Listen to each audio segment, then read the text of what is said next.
Welcome to Democracy Now!, democracynow.org, the War and Peace Report. I'm Amy Goodman. The Supreme Court struck down President Trump's global tariffs Friday, ruling in a 6-3 decision that he didn't have the emergency powers he claimed to have to impose tariffs. President Trump immediately lashed out at the justices of the High Court, vowing other alternatives are available to him to pursue tariffs, and announced a 10% global tariff over the current rate. On Saturday, Trump raised his global tariffs to 15%. This time, Trump issued the latest round of tariffs under a different law, Section 122 of the Trade Act of 1974, which allows him to impose up to 15% tariffs for 150 days. The tariffs are set to take effect starting February 24th. The Supreme Court's ruling on tariffs is deeply disappointing, and I'm ashamed of certain members of the court, absolutely ashamed, for not having the courage to do what's right for our country. It's my opinion that the court has been swayed by foreign interests and a political movement that is far smaller than people would ever think. Soon after the Supreme Court's ruling, Illinois Governor J.B. Pritzker sent a letter to President Trump demanding tariff refunds for every family in Illinois. The letter reads, quote, "The Supreme Court has ruled. This is yet one more unconstitutional act by you and your administration. This letter and the attached invoice stand as an official notice that the compensation is owed to the people of Illinois, and if you do not comply, we will pursue further action," he said. We'll have more on this story after headlines. U.S. and Iranian negotiators are set to meet in Geneva Thursday to discuss a new nuclear proposal. According to Axios, U.S. officials say this is likely the last chance President Trump will give Iran before ordering a U.S.-Israeli military operation that could directly target Supreme Leader Ali Khamenei. It comes as the U.S. has been building up warships and fighter jets near Iran, deploying 2 aircraft carriers, the largest USS Gerald Ford and the USS Abraham Lincoln. This is President Trump's special envoy, Steve Witkoff. I don't want to use the word frustrated. It's almost because he understands he's got plenty of alternatives. But it's curious. He's curious as to why they haven't, I don't want to use the word capitulated, but why they haven't capitulated. On Sunday, anti-government protests in Iran erupted on university campuses in the capital, Tehran, and the northeastern city of Mashhad.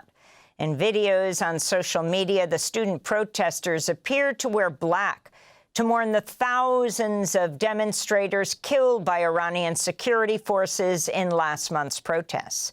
The Iranian government has arrested 40,000 people in connection with the anti-government demonstrations last month.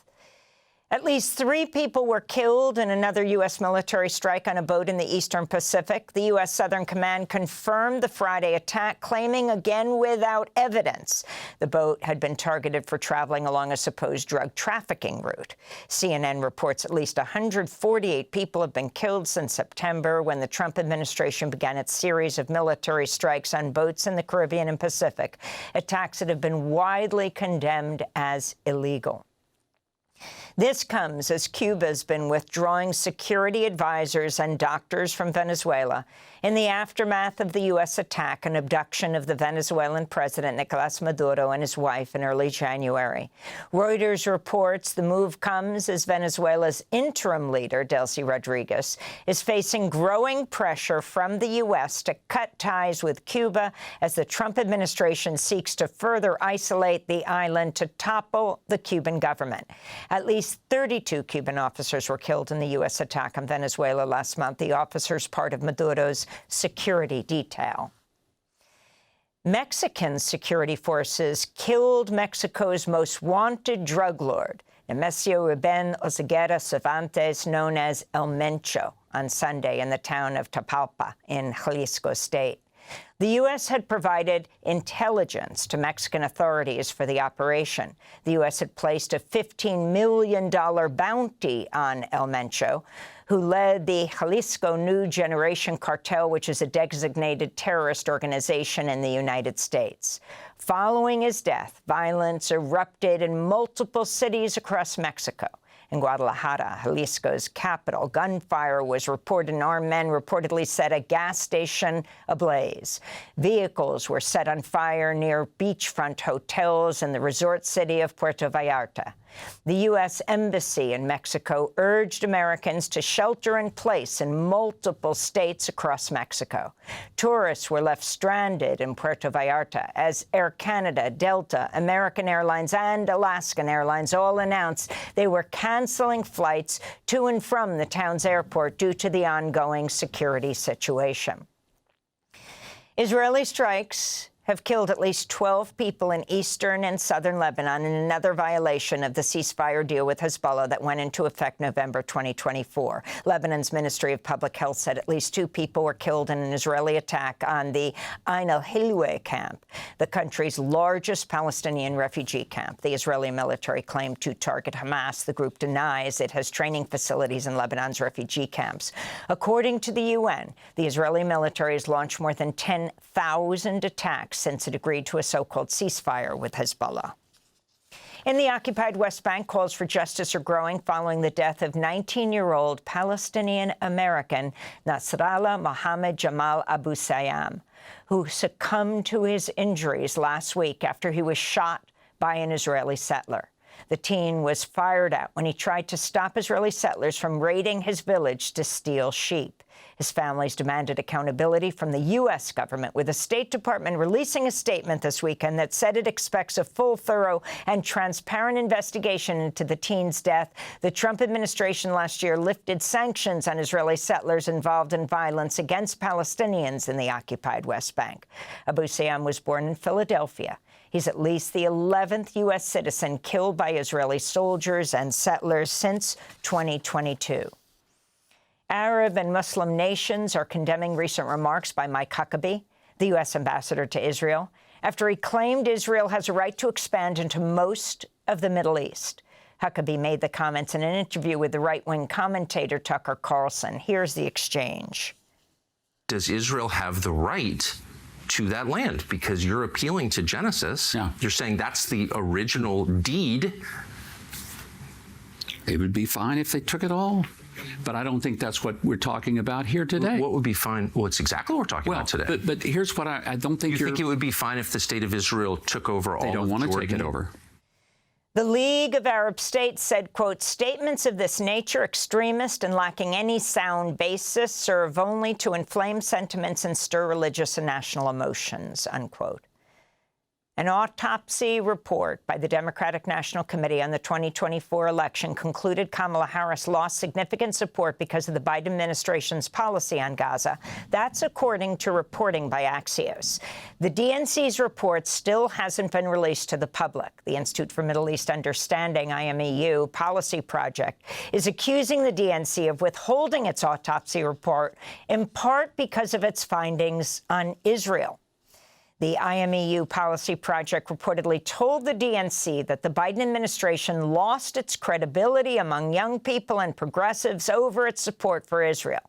Hamid Bendas, a spokesperson for the IMEU policy project, said during the meeting, quote, the DNC shared with us that their own data also found that policy was, in their words, a net negative in the 2024 election, unquote. In Britain, at least 12 activists with Palestine Action have reunited with their families after months in jail. Among the group released on bail Friday were 4 hunger strikers. Only one of the 18 activists was not granted conditional bail. Their trial is scheduled for April. That's according to the BBC. Earlier this month, 6 Palestine Action protesters were found not guilty of aggravated burglary, even after they admitted to breaking into a factory operated by the Israeli military firm Elbit. The British government has banned Palestine Action under its Terrorism Act over direct action protests against Israel's war on Gaza. A 23-year-old U.S. citizen was fatally shot by an ICE agent in South Texas nearly a year before Federal immigration agents killed Renee Good and Alex Preti in Minneapolis as part of Trump's immigration crackdown. But ICE's connection to the March 2025 fatal shooting of Ruben Ray Martinez in South Padre Island was only made public last week in reports by Newsweek and the New York Times. Martinez was reportedly shot multiple times by the ICE agent, who's unnamed, after he didn't follow orders to exit his car. His mother told the Times he'd been in the area to celebrate his birthday at the time he was killed. She described him as hardworking, telling the New York Times, quote, "He was a good kid. He never got in trouble," unquote. Martinez worked at an Amazon warehouse in San Antonio. A powerful winter storm, which meteorologists call a bomb cyclone, has pummeled and paralyzed the northeastern United States, leaving over 40 million people under a blizzard warning by this morning.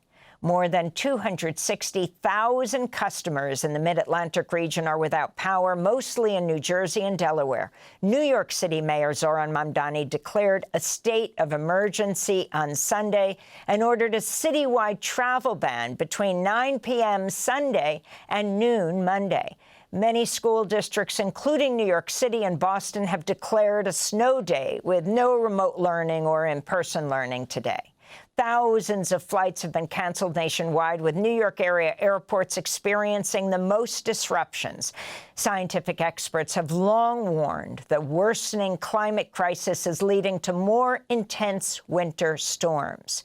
University of Pennsylvania researcher Annabelle Horton said data shows, quote, that these really intense, really destructive nor'easters will, in fact, only get more destructive and more powerful in a changing climate, unquote. U.S. Secret Service agents fatally shot an armed man who breached the secure perimeter at President Trump's Mar-a-Lago estate in Palm Beach, Florida, Sunday. The Associated Press reports the man has been identified as 21-year-old Austin Tucker Martin from North Carolina. He reportedly drove into the secure perimeter as another vehicle was exiting the resort. He had a gas can and a shotgun, according to Secret Service. Martin had been reported missing by his family a few days ago. Trump and the First Lady Melania Trump were at the White House at the time of the incident. And those are some of the headlines. This is Democracy Now!, democracynow.org, the War and Peace Report. I'm Amy Goodman.